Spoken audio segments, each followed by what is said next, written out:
तो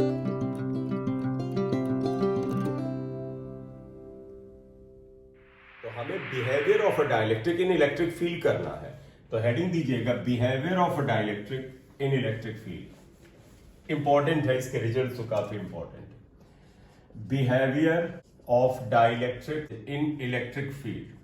देखो, electric field में इनका बिहेवियर जानने के लिए हम एक कैपेसिटर की प्लेट के बीच में रख देंगे, क्योंकि तो पता है कैपेसिटर की प्लस और माइनस प्लेट के बीच में एक इलेक्ट्रिक फील्ड मौजूद होता है। तो हम ऐसे आ रहा है, देखो हमने ये ले लिया कि एक ये कैपेसिटर है और इसकी ये पॉजिटिव प्लेट है, इस प्लेट को हमने पॉजिटिव चार्ज दे रखा है, और कैपेसिटर की इधर हमने एक नेगेटिव प्लेट लिया है। इसके अंदर हम जब एक डाइलेक्ट्रिक भरते हैं तो उसके अंदर देखो क्या होता है, डाइलेक्ट्रिक पूरी जगह भर रहे हैं। डायग्राम की क्लैरिटी के लिए हम इसको ऐसे ले रहे हैं, ये डाइलेक्ट्रिक हमने भरा है, ध्यान रखिएगा नॉन पोलर डाइलेक्ट्रिक है, ये हमने इसके अंदर भरा।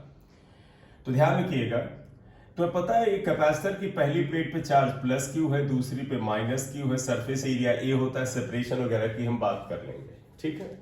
देखो बेटा, जब ये डाइलेक्ट्रिक नहीं भरा गया था तो पॉजिटिव से नेगेटिव प्लेट के बीच में इनमें, अभी आप डायग्राम पूरा मत बनाइएगा, थोड़ा रुक जाइएगा। पॉजिटिव नेगेटिव प्लेट के बीच में इलेक्ट्रिक फील्ड जो था वो वैक्यूम में था। बेटा ध्यान रखो, जब ये मीडियम नहीं रखा था तो इनके बीच में अंदर यहाँ क्या था, एयर या वैक्यूम था। और तुम्हें पता है वैक्यूम में जो इलेक्ट्रिक फील्ड होता है उसको हम ई नॉट से रिप्रेजेंट करेंगे। ई नॉट है, नॉट का मतलब जीरो, वैक्यूम। यानी when no dielectric was introduced, electric field between positive and negative plate was E naught. Clear इतनी बात? चलिए अब अगली बात आ रहा है, देखिएगा होगा क्या इसके बाद। ये नॉन पोलर डाइलेक्ट्रिक के अंदर के मॉलिक्यूल्स हैं, अभी बताया था कि नॉन पोलर डाइलेक्ट्रिक को जब एक्सटर्नल इलेक्ट्रिक फील्ड में इसमें रख देंगे तो इनके मॉलिक्यूल पोलराइज होंगे। पोलराइज होने का मतलब समझना, ये जो अगर एक हम मॉलिक्यूल ले लें तो बताओ इस मॉलिक्यूल का जो अंदर का नेगेटिव आयन है ये पॉजिटिव प्लेट की तरफ, कैपेसिटर की तरफ इधर की ओर आएगा, हल्का सा डिसलोकेट होगा, और इसका पॉजिटिव आयन जो होगा इस नेगेटिव प्लेट की तरफ अट्रैक्ट होगा। इसी तरह से अगर और ले लें, बहुत सारे मॉलिक्यूल नहीं, थोड़े ही बना रहे हैं, माइनस प्लस ये हो जाएगा।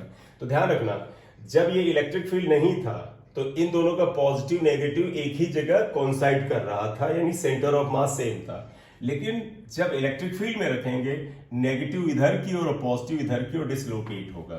यही अन्य मॉलिक्यूल्स के साथ होगा, माइनस प्लस। देखो minus is attracted towards the positive plate of capacitor and plus is towards the negative plate of capacitor. It will happen with all the molecules of non polar dielectrics. बोलें clear? ठीक है। अब इसका consequences क्या होंगे, जरा सभी लोग देखिएगा ध्यान से, इसके कॉन्सिक्वेंसेस क्या होंगे। अब इस डाइलेक्ट्रिक के अंदर इस तरह के बेटा करोड़ों मॉलिक्यूल्स हैं। अब अगर आप जानते क्या होगा, हर मॉलिक्यूल का पॉजिटिव आयन पड़ोसी मॉलिक्यूल के नेगेटिव आयन के साथ एक इंटरेक्शन लगा के एक दूसरे को न्यूट्रलाइज करेगा, एक दूसरे के इफेक्ट को न्यूट्रलाइज करेगा। तो positive ion of one molecule neutralises the effect of the negative ion of this. Positive ये इसको न्यूट्रलाइज करेगा, ये इसको न्यूट्रलाइज करेगा, ये इसको न्यूट्रलाइज करेगा। कई बार बच्चा कहता है कि खुद का पॉजिटिव खुद के नेगेटिव को क्यों नहीं करेगा। बेटा हर पॉजिटिव नेगेटिव के बीच में जो फोर्स ऑफ इंटरेक्शन है ये उनकी दूरियों पे डिपेंड करता है। असल में इलेक्ट्रिक फील्ड में खुद सेम मॉलिक्यूल का पॉजिटिव और नेगेटिव थोड़ा सा ज्यादा डिस्प्लेस्ड होता है, उनके बीच की दूरी ज्यादा होती है as compare to the neighbouring molecules ions. तो हर मॉलिक्यूल का पॉजिटिव आयन पड़ोसी के नेगेटिव आयन को, पॉजिटिव नेगेटिव आयन को, पॉजिटिव नेगेटिव आयन को न्यूट्रलाइज, यानी उसके इफेक्ट को न्यूट्रलाइज करेगा। इसलिए इस डाइलेक्ट्रिक के अंदर जानते क्या बनेगा, ये मैं थोड़ा हटा के फिर से बनाऊंगा। इस डाइलेक्ट्रिक के अंदर ये जो कॉर्नर पे ये जो नेगेटिव आयन की जो लेयर है ये आपको थोड़ी सी अलग नजर आएगी। देखो ये नेगेटिव आयन की लेयर ऐसे नजर आएगी। क्यों? क्योंकि इसको न्यूट्रलाइज करने वाला कोई नहीं है, इसको इसने किया, ये तो बेचारा बच गया। ये पॉजिटिव वाली ये लेयर भी बच गई, इसको भी न्यूट्रलाइज करने वाला कोई भी नहीं। तो देयरफॉर क्या होगा बेटा, सुनिएगा, as a dielectric plate is placed between the plates of capacitor, ये जो प्रोसेस था इसे पोलराइजेशन कहते हैं। Due to the induce polarization a layer of the negative charge is produced on the left side, यहां आ जाएगा, and positive charge is polarized this side ही आएगा। अंदर के ये आयंस एक दूसरे को न्यूट्रलाइज करेंगे तो अंदर का नेट इफेक्ट क्या आएगा, जीरो आ जाएगा। इससे एक प्रभाव पड़ेगा, वो क्या है? देखो, आप अंदर वाले को आप भूल जाइए, ये इसको खत्म कर रहा है, ये इसको कर रहा है, लेकिन ये लेयर एक पॉजिटिव चार्ज की कंप्लीट लेयर यहां तैयार हो जाती है और ये नेगेटिव चार्ज की लेयर आती है। तो पता है, एक तरफ प्लस चार्ज हो, एक तरफ माइनस चार्ज हो, तो एक इलेक्ट्रिक फील्ड पैदा हो जाता है।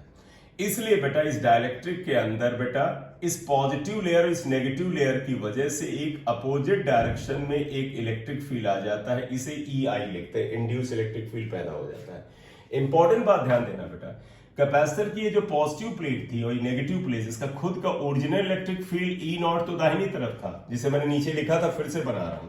देखो, ओरिजिनल इलेक्ट्रिक फील्ड ये ऐसे था, डाइलेक्ट्रिक के अंदर इंड्यूस पोलराइजेशन हुआ तो एक अपोजिट इलेक्ट्रिक फील्ड पैदा हो गया। बड़ा स्ट्रांग नहीं होता है, थोड़ा कमजोर ही होता है बेटा। ये एक इंड्यूस इलेक्ट्रिक फील्ड पैदा हो जाता है जो कि एक्सटर्नल फील्ड के अपोजिट होता है। तो आप बताइए बेटा, एक्सटर्नल फील्ड की खिलाफत करने वाला अगर ये इलेक्ट्रिक फील्ड आ गया तो इस डाइलेक्ट्रिक के अंदर का नेट इलेक्ट्रिक फील्ड बताओ, कमजोर हो जाएगा E0 की तुलना में या स्ट्रांग हो जाएगा? मैं ये कह रहा था कि जब ये डाइलेक्ट्रिक नहीं रखा था तो इस जगह पर जो इलेक्ट्रिक फील्ड E0 था, लेकिन डाइलेक्ट्रिक के आने से ये इंड्यूस पोलराइजेशन हुआ, इससे एक इंड्यूस इलेक्ट्रिक फील्ड EI आ गया जो कि E0 की खिलाफत करेगा। इसलिए इस डाइलेक्ट्रिक के अंदर का नेट इलेक्ट्रिक फील्ड जो होगा वो अब E0 ना रहेगा, बल्कि ये थोड़ा सा घट करके ये आ जाएगा। मैं लिख रहा हूं, देखो, EK लिखते हैं, K फॉर डाइलेक्ट्रिक है, and that would be equal to E0 minus E। एक डाइलेक्ट्रिक को जैसे ही इलेक्ट्रिक फील्ड में कैपेसिटर में रखते हैं, एक induce electric field external electric field के खिलाफ पोलराइज्ड होकर पैदा हो जाता है और वो एक्सटर्नल इलेक्ट्रिक फील्ड की खिलाफत करता है। इसलिए इस डाइलेक्ट्रिक के अंदर का इलेक्ट्रिक फील्ड कमजोर हो जाता है। अब इतना डायग्राम बना लो, फिर मैं आगे चलता हूं। बना लो, लिखो, when dielectric is placed in electric field, then due to polarization of molecules and induced electric field, EI is produced opposite to the external electric field E0. So therefore electric field inside the dielectric decreases और कितना हो जाता है? EK equal to E0 minus EI। चलिए, तो अब आप देखिएगा, मैं यहीं पर एक कैलकुलेशन और कर देता हूं। ये आपने अगर ये रिटन वर्क भी कर लिया है तो ये एक बात क्या आ गई कि इंड्यूस इलेक्ट्रिक फील्ड घट जाता है, ये आ गया। अब ये मैंने हटा दिया, यहां पर कैलकुलेशन कर रहा हूं, जरा देखिएगा। सभी को याद है, मैं एक चीज बता रहा हूं, देखिएगा, E0 को अगर मैं सिग्मा अपॉन एप्सिलॉन नॉट लिखूं तो कोई प्रॉब्लम तो नहीं है, याद है ना? Electric field, electric field inside the capacitor sigma upon epsilon not होता था, याद करो। देखो, EI जो है इसमें आप लिख देना sigma I upon epsilon not, हम मतलब समझा देंगे। EK को लिख देना बेटा sigma upon epsilon not K। EK का मतलब electric field in the presence of dielectric, तो जहां पर एप्सिलॉन नॉट था उस जगह K आ जाएगा ये। तो इसमें एप्सिलॉन को कैंसिल करो तो सिग्मा I अगर आप निकालो that would be equal to sigma upon K, नहीं, sigma minus sigma upon K, ये आ जाता है। ये बेटा सिग्मा 1 माइनस 1 अपॉन K, इसे आप इंड्यूस्ड चार्ज डेंसिटी कहते हैं ये। तो sigma I is what? Induced charge density या सरफेस चार्ज डेंसिटी, और सिग्मा तो चार्ज डेंसिटी है ही है। अब तुम्हें एक चीज और याद होगा, बट आप आइएगा बेटा, देखो, sigma equal to Q upon A होता है and sigma I equal to Q I upon A होगा। क्यू आई को क्या बोलेंगे बेटा? क्यू आई जो है ये इंड्यूस चार्ज है, एंड में लिख देंगे। तो देयरफॉर इक्वेशन स्टार लिखना बेटा, इक्वेशन स्टार में सिग्मा आई को लिख सकते हो क्यू आई अपॉन ए, और ये क्यू अपॉन ए 1 माइनस 1 अपॉन के आता है, ये क्यू नहीं, ए कैंसिल होगा, तो Q I equal to Q into 1 minus 1 upon K. याद करो, जब शुरुआत में ही इलेक्ट्रोस्टैट स्टार्ट किया था, इंड्यूस चार्ज जो होता था उसकी वैल्यू बताया था ना, क्यू इंटू 1 माइनस 1 अपॉन के। यहां पर साइन माइनस इस पे होता था कि जैसा इंडक्टिंग चार्ज रखते थे उसके अपोजिट नेचर का आता था, तो ये इंड्यूस चार्ज होता है। याद करो, शुरुआत में हम लोगों ने कूलम्स लॉ में डायरेक्ट लिखा था, और तब हमने तुमसे कहा कि कैपेसिटर के टाइम में प्रूफ में आएगा, ऐसे इंड्यूस चार्ज आता है, क्यू 1 माइनस 1 अपॉन के। ये लोअर पोर्शन मिटा दो। अब आप समझिएगा, मैं अभी कंक्लूजन को आगे ले जा रहा हूं क्योंकि ये कैलकुलेशन हमें करना था इसलिए यहां ले आए। अब वापस आते हैं अगेन, देखिए फिर वापस आते हैं, लिखो सिंस ई के डिक्रीजेस, याद करो ई के घट रहा था। ई के का मतलब क्या था? Electric field when the dielectric is introduced, तो इलेक्ट्रिक फील्ड घट रहा था और कितना हो जा रहा था? ई नॉट माइनस ई आई। अब एक चीज तुम्हें पता है, या डिटेल करके लिख देता हूं जरा, देखो लिखो, व्हेन डाइलेक्ट्रिक इज इंट्रोड्यूस्ड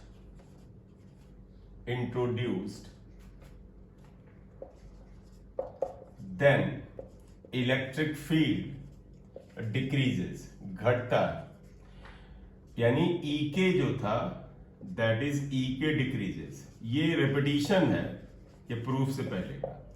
अब आप आगे लिखिएगा, देखिएगा, since E equal to V by D होता है, सभी को याद है इलेक्ट्रिक फील्ड और पोटेंशियल डिफरेंस में ये रिश्ता है। तो बताइएगा, अगर डाइलेक्ट्रिक के प्रेजेंस में इलेक्ट्रिक फील्ड घटता है, तो अगर इलेक्ट्रिक फील्ड घटता है तो पोटेंशियल डिफरेंस भी घटेगा। तो देयरफॉर क्या आएगा? वी के ऑल्सो डिक्रीजेस, मतलब एक डाइलेक्ट्रिक के अंदर का जो पोटेंशियल डिफरेंस होता है वो भी डाइलेक्ट्रिक के रखने से घट जाता है। Since C equal to V, so याद है ना तुम्हें, C equal to Q by V होता है।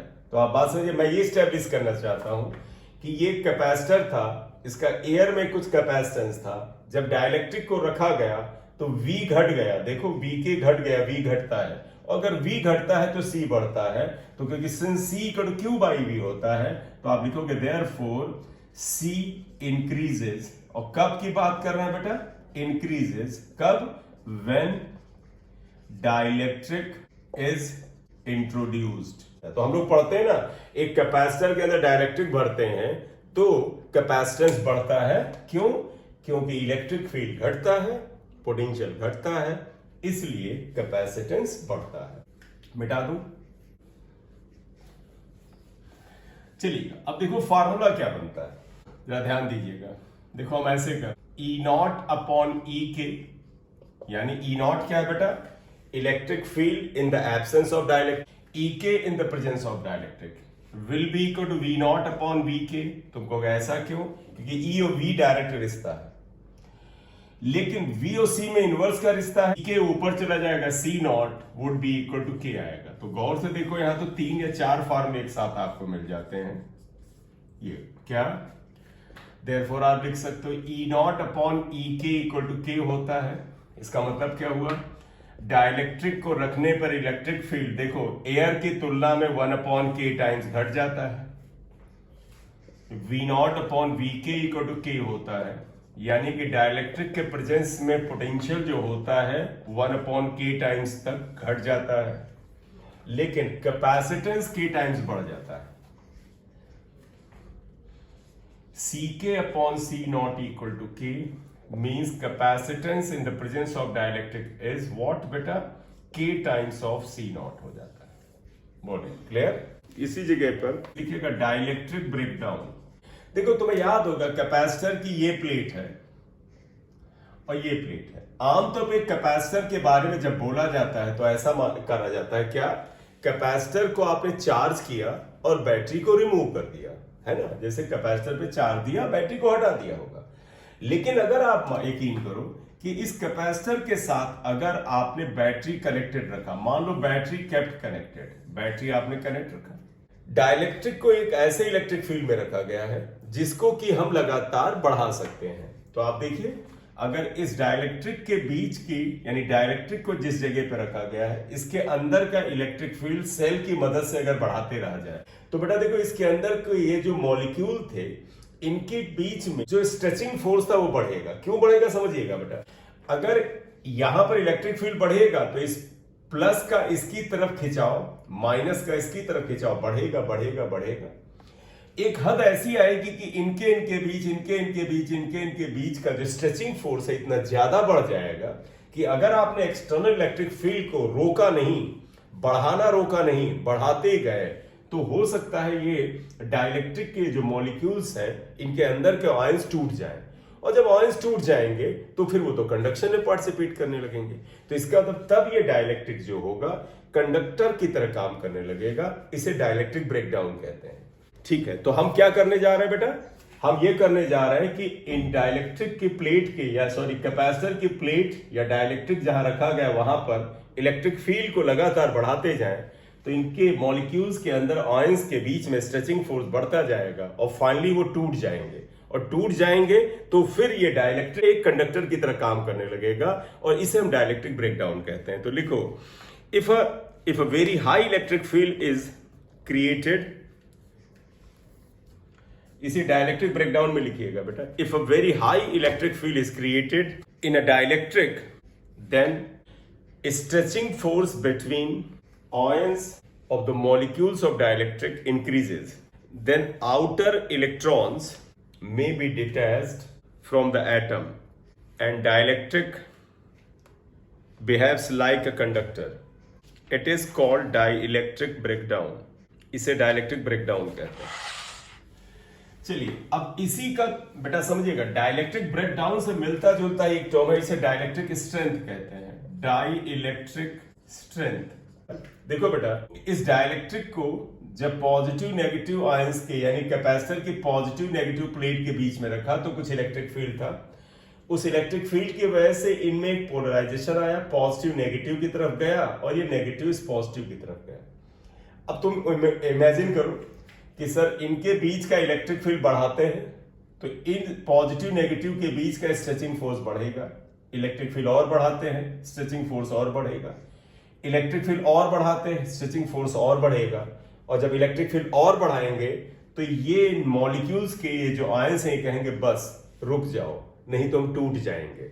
यानी कि ये जो maximum electric field the molecules of the dielectric can tolerate, I am repeating, the maximum electric field the molecules of dielectric can tolerate without electric breakdown is called dielectric strength। तो बताइएगा dielectric strength की क्या definition होनी चाहिए?